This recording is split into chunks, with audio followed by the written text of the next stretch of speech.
ન્યૂઝમાં આપનું સ્વાગત છે। વડોદરા જિલ્લાના સાંકરદા ગામ ખાતે કૃણાલ દેવેન્દ્રભાઈ પટેલ ખેડૂતો અને ગામના નાગરિકો દૂધની ડેરી સામે ઉતર્યા ભૂખ હડતાલ પર।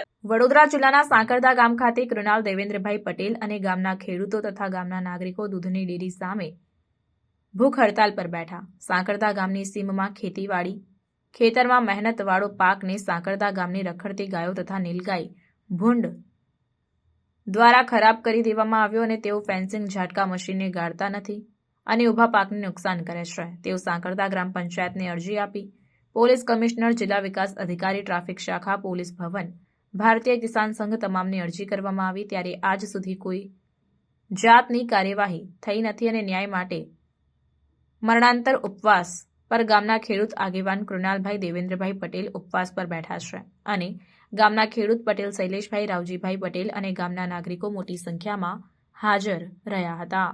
રિપોર્ટર વિપુલ ચૌહાણ, સેક્યુલર ગુજરાત ન્યૂઝ, સાવલી। નમસ્તે। આજ રોજે અમે સાંકરદા ખાતે સર્વ ગામના ખેડૂતો વર્ષોથી જે અમારી જે તકલીફ છે એ આ પાકને બગાડ થાય છે, એના માટે ગાયોનો મોટામાં મોટો વિરોધ રહ્યો।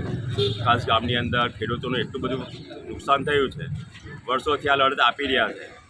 તો આજે અમે સાંકરદા ગામના ખેડૂતો ભેગા થઈ દરેક ગવર્મેન્ટની ઓફિસ એટલે કે કલેક્ટર હોય, પોલીસ સ્ટેશન હોય, રાજ્યમંત્રી હોય, મુખ્યમંત્રીને બધે પણ આવેદન પત્ર આપીને આજથી અમે આ આમંત્રણ ઉપવાસ માટે અચોક મુદ્દત સુધી અમે આ ઉપવાસની અંદર બેઠા છે। જ્યાં સુધી અમને આ ન્યાય નહીં મળે ત્યાં સુધી અમે આ લડત ચાલુ રાખીશું। કારણ કે આજે ખેડૂતનો ગમે તેટલો ખર્ચો કરીશું પણ આ ગાયોના ઉપદ્રવથી સાથે સાથે પણ રોજાનો પણ એટલો ઉપદ્રવ વધી ગયો છે અને ખેડૂતો કેટલો ખર્ચો કરી શકે। ઝાટકા મશીન લાવે તો એનો ઉપયોગ ફેન્સિંગ મારે તો એ નથી કાઢતા। એટલે આજે છેલ્લે અમારે આ આમંત્રણ ઉપવાસ કરી અને ગામના લોકોના સપોર્ટથી આજે આજથી અમે આ આમંત્રણ ઉપવાસ ચાલુ કર્યો છે। તો અમે સરકારશ્રીને પણ વિનંતી કરીએ છીએ કે જે વહેલી તકે આ નિવાડો અમારાથી આવે એ અમારો પૂરતો પ્રયત્ન રહેશે। આપનું શુભ નામ? શૈલેષભાઈ રાવજીભાઈ પટેલ, રહેવાસી સાંકરદા। હું પણ એક ખેડૂત છું। આજે અમે સાંકરદા ગામના ખેડૂતો અત્રે અમારી સમસ્યાનું નિરાકરણ આવે એટલા માટે અમે ભેગા થયેલા છે। હવે રાજ્ય કક્ષાની અંદર રાજ્યમંત્રી, ગૃહમંત્રીને, મુખ્યમંત્રીને અને રાજ્યપાલશ્રીને પણ અમે આવેદનપત્ર આપેલું છે।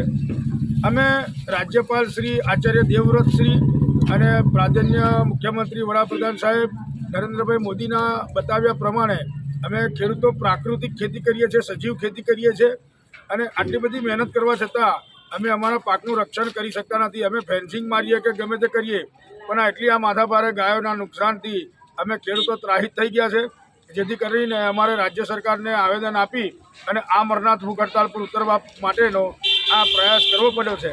આજે ખેડૂત જગતનો તાત કહેવાથી પણ અમે નિષ્ફળ અને નાચાર બની ગયેલા છે।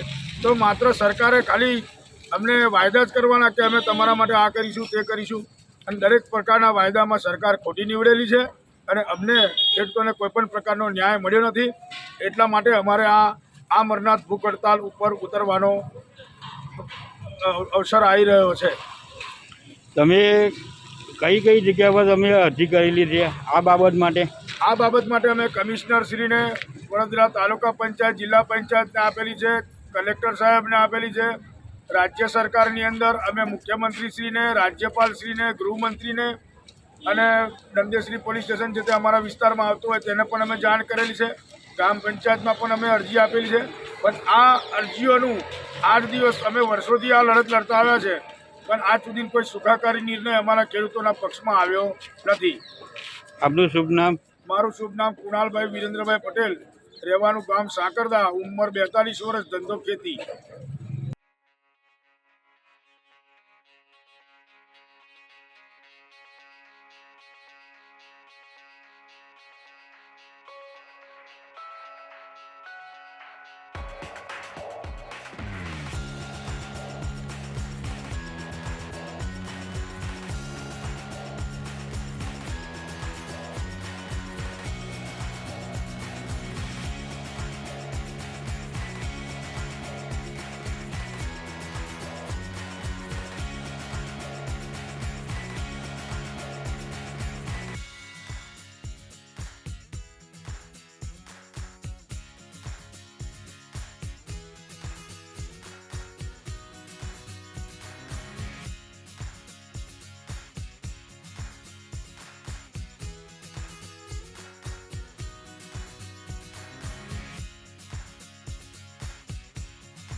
સમાચારોની અવનવી અપડેટ્સ માટે જોતા રહો સેક્યુલર ગુજરાત ન્યૂઝ. સાથે સેક્યુલર ગુજરાત ન્યૂઝ ચેનલને લાઇક, શેર અને સબસ્ક્રાઇબ કરો અને બેલ આઇકોન દબાવીને સમાચારોની ઝડપી માહિતી મેળવો.